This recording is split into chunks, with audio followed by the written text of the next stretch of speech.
Halo guys, kembali lagi bersama saya Ilham dan Syafiqillah dalam sudut pandang hukum. Kali ini kita akan membahas mengenai permasalahan hukum yang ada di Indonesia ya khususnya. Kalau mendengar kata hukum, pasti setiap orang yang mendengar kata hukum itu ribet dan jauh dari kata kehidupan sehari-hari kita. Dan sekarang kita akan berbincang bersama narasumber kita, dua narasumber ya, advokat atau kuasa hukum. Dengan siapa namanya? Saya Iqbal Dirul Haq. Iqbal Dirul Haq. Bapak sebagai Bani Sanjaya. Ini pengacara. Beliau pengacara, kalau saya itu kreator hukum. Ya. Bisa diceritakan Pak awal mula menjadi kreator hukum dan menjadi pengacara itu gimana? Dari pasal itu. Jadi begini ya. Ya, pertanyaannya yang mana berarti tadi terkait dengan apa masalah? Awal mula jadi pengacara atau yang mana pertanyaan? Awal mula jadi pengacara. Ya, jadi pengacara itu kan yang sekarang belum pertama dan satu sarjana hukum ya. Sudah sarjana hukum, baru kita nanti PKPL pendidikan hukum juga. Ya, pendidikan hukum kita kamu siap dan cuti minimal 5 tahun baru dilakukan oleh pengadilan tinggi Jawa Barat. Dari situ kita bisa beracara dengan legalitas karena berdasarkan sumpah dari pengadilan tinggi, dari kita acara sumpah atau mungkin singkatnya bahaya. Nah, ketika kita sudah punya legalitas, kita berasal di wilayah mana pun tidak ada bahasa yang jelas kita berdasarkan berita acara sumpah kita konon beracara di tingkat pengadilan. Itu mungkin syarat untuk menjadi seorang lawyer seperti misalnya namanya sarjana hukum, ikut pendidikan advokat disumpah baru bisa beracara. Kalau misalkan untuk bisa dijelaskan untuk kan ini masyarakat awam ya kan nggak semua tahu mengenai pengacara hukum gitu, bisa diartikan kembali gitu ya gitu definisi hukum secara apa ya, secara dalam bahasa yang bisa mudah dipahami oleh masyarakat gitu. Sekarang gini ya, ketika kita berbicara hukum itu adalah aturan, norma atau sanksi ya kan? Karena hidup kita kalau nggak diatur, bukan ada aturan, akan semena-mena. Contoh halnya sekarang udah ada hukum ya kan berlaku, seperti yang berlaku di Indonesia ya kan, masih ada perampokan, pembunuhan, perkosaan, tindak pidana yang lain. Tuh, padahal sudah ada hukum di kita ya kan. Apalagi kalau tidak ada hukum, makanya itu suatu aturan atau sanksi norma yang berlaku di masyarakat. Terkadang orang itu tidak paham terkait masalah hukum. Tidak semuanya masyarakat itu ketika berbicara hukum itu paham. Kebanyakan bagi masyarakat awam yang dari pelosok ya, ketika berbicara hukum itu mereka takut ya. Kenapa takut? Satu, karena mungkin tahunya ketika seseorang melakukan kesalahan pasti dihukum. Ya, itu yang membuat yang menjadi paradigma di masyarakat. Yang keduanya, ketika dia merasa teraniaya atau jadi korban, takutnya apa? Dia itu minta tolong atau mungkin mau dibantu sama pengacara itu ketika berbicara pengacara, mahal atau seperti apa? Jadi itu makanya di masyarakat itu ketika kita berbicara hukum itu belum tentu masyarakat itu tuh semua paham gitu. Kan ini sebagian orang Indonesia itu kan hukum itu merasa gak adil ya Pak. Misalkan satu contoh, dalam satu kasus kan ada biasanya kan ada pelaku dan korban ya. Nah biasanya itu si korban itu menggait atau merekrut, bukan merekrut atau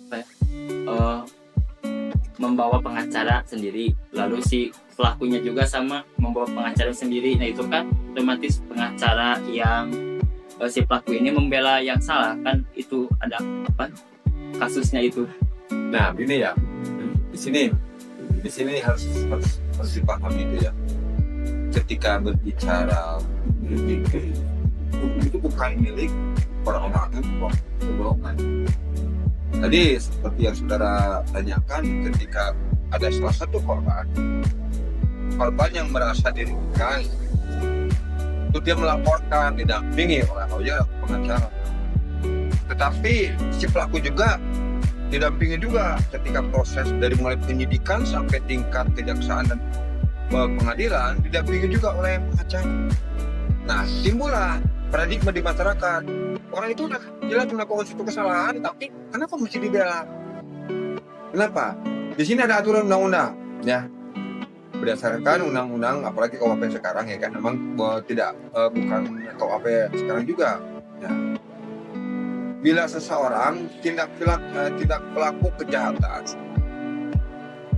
bila diancam dalam pasal, kan, ancamannya di atas 5 tahun, maka wajib didampingi oleh pengacara. Itu perintah undang-undang loh. KUHP loh. Undang-undang yang memerintahkan bila salah seorang yang menjadikan tersangka diduga dia telah melakukan tindak pidana pembunuhan, pemerkosaan, atau di luar itu yang ancamannya di atas 5 tahun, maka pihak kepolisian mewakili negara harus menunjuk penasihat hukum untuk mendampingi si pelaku tersebut. Kenapa? Kalau tidak didampingi oleh pengacara penasihat hukum, tidak sah pemeriksaan BAP tersebut. Karena penyidik, ya kan, makanya di situ selalu menunjuk saksi penasihat hukum itu. Karena perintah undang-undang bahwa kalau ancaman di atas 5 tahun wajib didampingi. Karena kalau tidak didampingi, ketika dari keluarga pelaku ini ada orang yang lebih memahami atau mengerti hukum, ya mungkin itu arah untuk ke pra-peradilan bisa saja terjadi. Satu itu.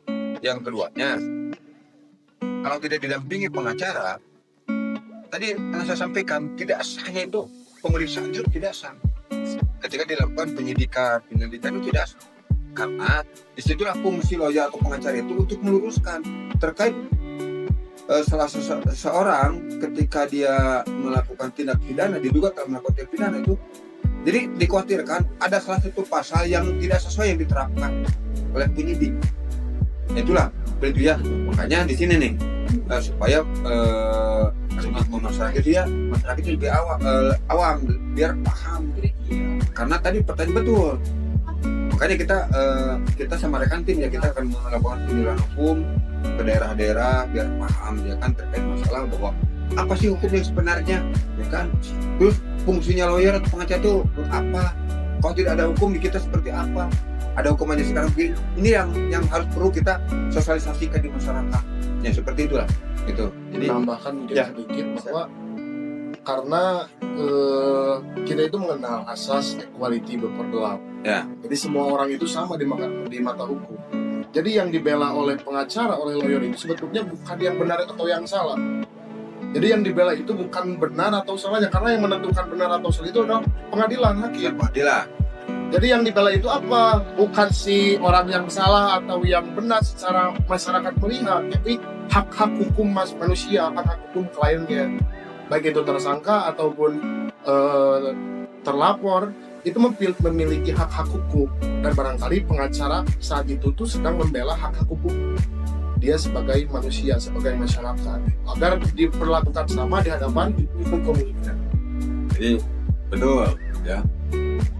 Karena ketika berbicara hukum bukan milik perorangan. Jadi jangan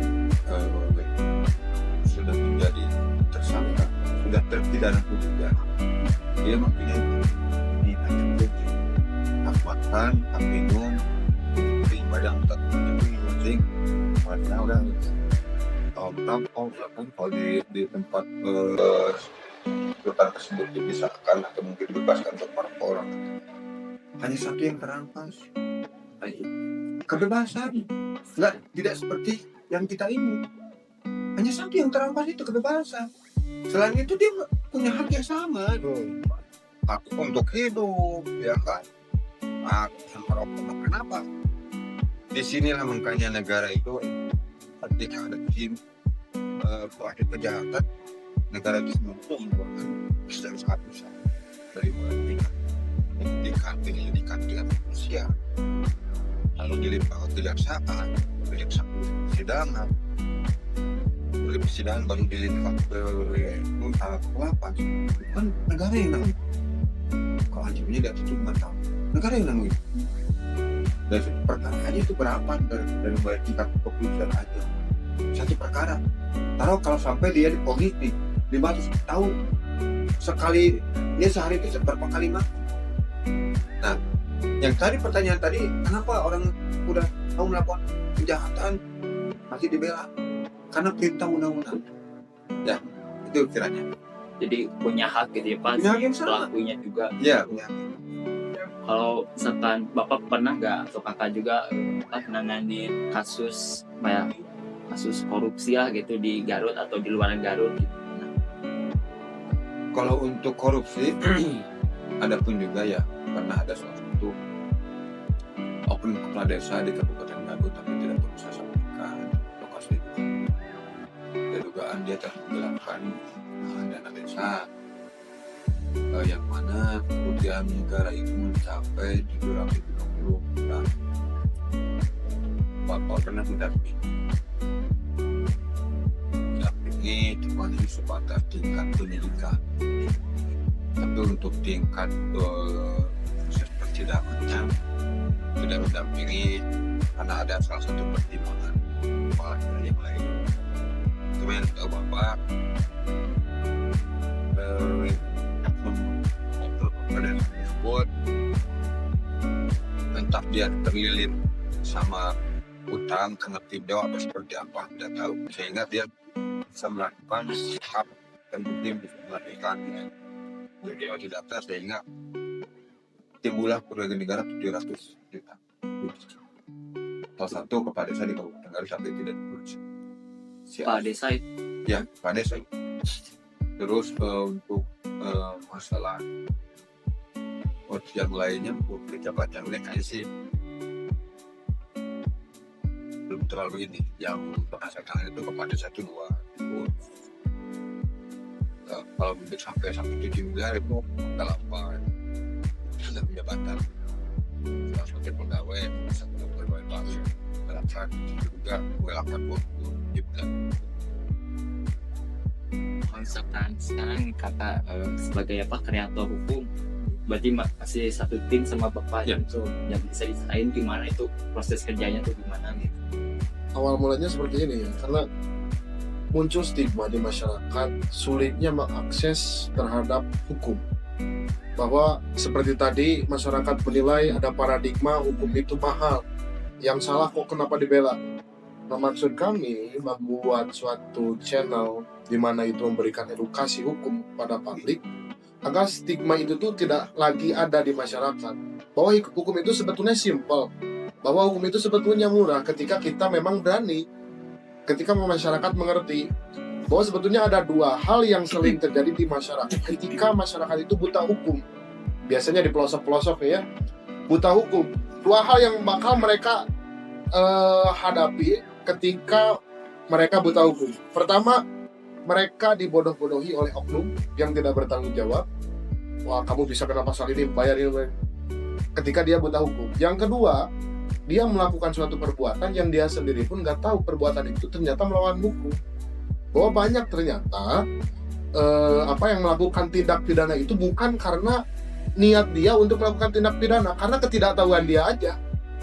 Maka daripada itu, channel yang kami buat, konten-konten yang kami buat untuk mencerahkan masyarakat supaya mereka pertama gak buta hukum, artinya mereka nggak dibodoh-bodohi oleh yang tidak bertanggung jawab, dan juga mereka nggak melakukan perbuatan yang mereka sendiri pun nggak tahu perbuatan itu melawan hukum. Nah, untuk praktiknya secara lapangan, secara taktis, nah ini dengan lawyer, dengan Pak Sony, kebetulan ada kantor Sony Sajaya juga lembaga bantuan hukum Garut atau LBH Garut. Nah, di sana kita meracik bagaimana kendala di masyarakat ketika misal kalau ketika ada pengaduan, saya mengalami kejadian seperti ini, kita diskusikan. Kalau mereka perlu dibantu secara lapangan, kita bantu secara lapangan gitu. Jadi singkatnya saya untuk memahamkan masyarakat seperti apa hukum bekerja, apa aja yang boleh yang nggak boleh dilakukan, kemudian untuk kantor hukum Sony Sanjaya juga LBH Garut untuk membantu masyarakat dalam hal dampingan hukum, bantuan hukum ketika terjadi suatu tindak pidana. Jadi tugas kakak itu sebagai kreator hukum itu mengedukasi, membuat channel di mana di YouTube atau di yang besarnya sebetulnya di TikTok sama Facebook. Kalau YouTube itu baru sekarang namanya Cek Pasal. Di TikTok udah cukup gede kalau di media sosial depan langsung ke lapangan ya, itu ya, kerja.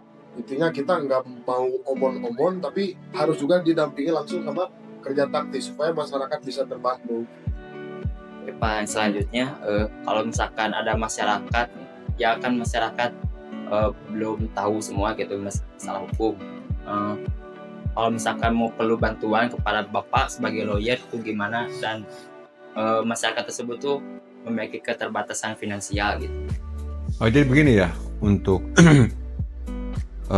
kami di sini kenapa ada LBH, Lembaga Bantuan Hukum, walaupun belum terakreditasi, tapi kami di sini tuh walaupun ini kantor belum berdiri lama, tapi kami udah beberapa nangani kasus perkara tersebut ya, tanpa kita mintai biaya ya. Yang keduanya, kalau memang ada masyarakat yang membutuhkan bantuan hukum terkait masalah konflik dalam rumah tangga ataupun yang terjerat hukum, di pengadilan pun juga ada pos bakum. Kayak di pengadilan agama ada pos bakum, pos bantuan hukum bagi masyarakat yang tidak mampu. Jadi dia tidak mengeluarkan biaya, tapi ada salah satu syarat, dia harus punya surat keterangan tidak mampu dari desa, dari mulai desa, kecamatan, RT, RW, desa, kecamatan. Nah, syaratnya itu kalau dia sudah kalau dia sudah membuat surat keterangan tidak mampu atau SKTM, dia bisa dibawa nanti ke pengadilan. Jadi bagi masyarakat yang tidak mampu sebenarnya itu kan, karena negara pun juga sudah menyediakan dananya, ya kan? Seperti tadi yang saya sampaikan, bagi tindak pidana pelaku kejahatan itu kan ancaman yang di atas 5 tahun itu aja kan sudah jelas ya kan, berdasarkan pasal 1 pasal 56 ayat 1 ya kan, bahwa seseorang bila melakukan tindak pidana kejahatan yang diancam lebih dari 5 tahun maka wajib didampingi oleh pengacara atau penasihat hukum. Nah, dari situ aja kan negara itu udah membiayai. Adapun juga seperti di pengadilan agama, ya kan, bagi yang tidak mampu ada, ya kan, pro bono teh namanya. Tapi dengan catatan atau syarat dia harus bisa membuktikan bahwa dia itu atau mereka itu orang yang tidak mampu, yaitu buatlah surat keterangan tidak mampu SKTM dari wilayah setempat, dari mulai RT, RW, desa, kecamatan, seperti itu. Ya, itu salah satu syaratnya, harus ada SKTM, surat keterangan tidak mampu. Untuk selanjutnya ini ada suatu tayangan konten di media sosial, Pak. Nanti Bapak dan Kakak bisa nanggapin gitu.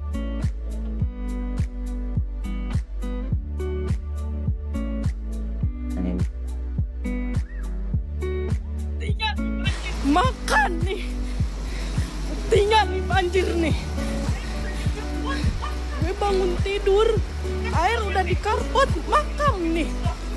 Makan kalian nih, yang nyuruh gue bungkam nih. Hah?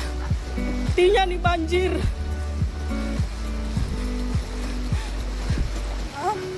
Gue baru bangun tidur ini, lihat tuh. Ini kan dipilih konten konsernya banjir, ketika dia dimasukin di medsos, dia disuruh buka, Harus dihapus videonya itu tuh. dihapus. Ya. Menurut tanggapan Bapak dan Kakak, misalkan dari segi pandangan hukumnya sebagai lawyer, dan kalau misalkan Bapak sebagai lawyernya korban dari korban banjir ini gimana gitu yang akan dilakukan? Ya, terkait masalah KUHP baru, aturan itu bila seseorang mengupload, tapi kembali lagi gini, di kita itu kan viral no action ya, Nah. ya kan? Jadi kalau tidak diviralkan tidak ada action ya kan? Ya kan? Nah, terkait masalah itu sebenarnya nih, kalau menurut saya, pandangan analisa saya itu wajar-wajar saja, tapi saya juga tidak tahu nih apakah sebelumnya warga tersebut sudah menyampaikan kepada pengelola perumahan tersebut bahwa gorong-gorong atau mungkin drainase itu ya kan yang bisa mengakibatkan banjir ketika ada air tumpah dari mana itu kan, dari sungai itu, sehingga minimalnya kecil kemungkinan ya mungkin tidak akan seperti yang tadi diperlihatkan di video ya, sampai yang harusnya mungkin banjir segini ya segini, kalau mungkin drainase atau gorong-gorongnya mungkin terpenuhi atau mungkin benar-benar oleh pihak pengelola perumahan tersebut benar-benar ya kan. Apakah sudah sejauh itu atau belum? Tetapi kalau ternyata itu jadi bencana alam, jadi suatu bencana alam, terus dia menuntut kepada satu perumahan, kita tidak bisa menyalahkan salah satu pihak, karena itu kan menjadi satu bencana alam, ya kan.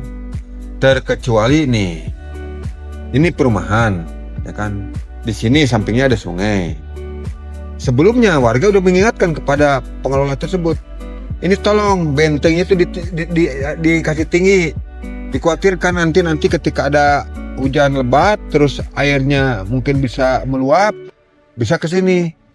Nah, tetapi tidak diindahkan oleh pihak pengelola, itu baru masuk kelalaian. Nah, contoh halnya seperti itu ya kan. Tetapi yang hujan juga hujan biasa ya kan.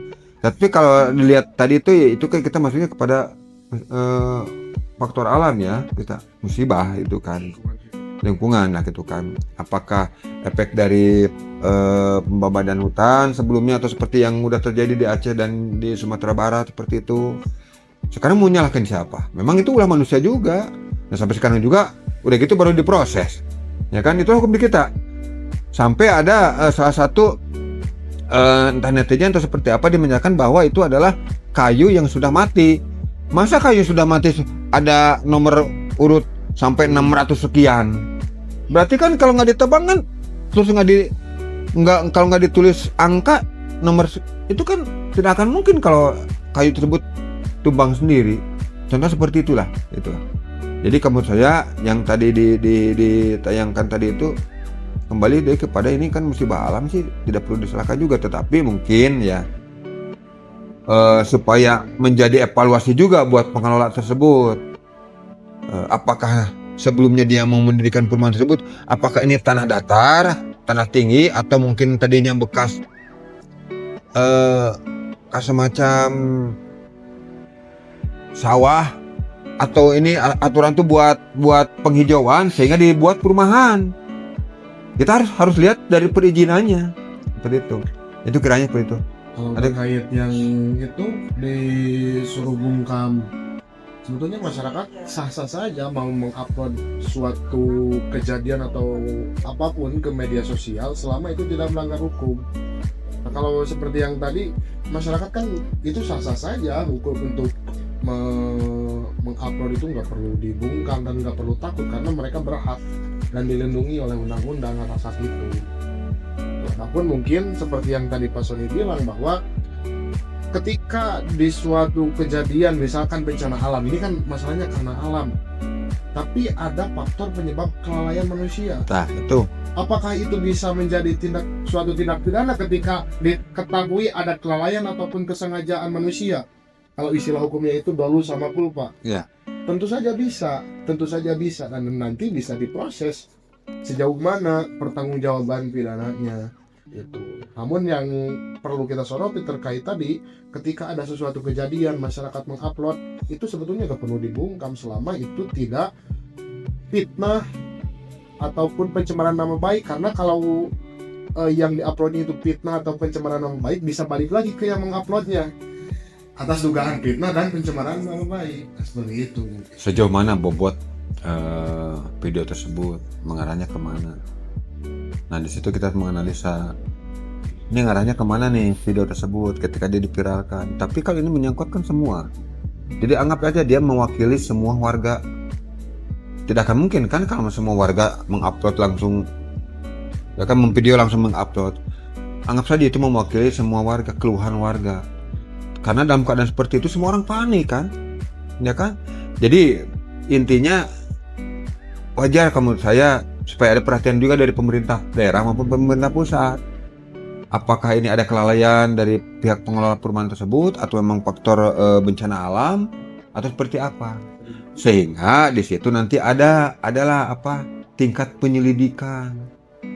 Apakah ini dari faktor alam, bencana alam atau dari kelalaian manusia? Sekarang waktunya sudah cukup lama ya Pak. Ini waktunya. Sekarang mungkin penutupan. Terima kasih. Siapa namanya? Iqbal. Pak Sony juga terima kasih. Oke guys, hukum di sekeliling kita. Namun jadi kita harus tetap mematuhinya dalam kehidupan sehari-hari kita. Terus saksikan podcast Sudut Hukum dalam tayangan berikutnya.